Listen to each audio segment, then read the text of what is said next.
bead store, you will not only be dazzled by the array of beads and pearls and crystals and glass beads and acrylic beads and wooden beads, but also it's quite mind-boggling the number of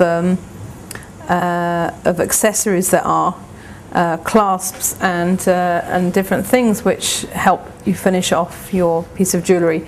And in the same way as there are many different types of beads, there are many different types of clasps, and there are even many different types of crimp tubes. And I'm just showing you a few examples because you've got to be very careful when you go shopping that you get the right thing. That's why it's often recommended to just order a kit if you just want to have fun making jewellery and not have the headache of buying exactly the right thing for the piece of jewellery you've got in mind. This is what we're using today. These are the crimp tubes that I like the best because they have they're sort of curled at the ends, so it means they're easier to close.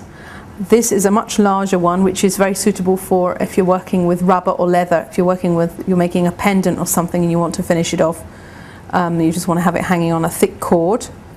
And this is more suitable for wire. It's got a tiny hole. And this is one that I don't like because it's squared off at the ends and it just doesn't look as nice as ones that are curled round. So just keep away from these ones if you can.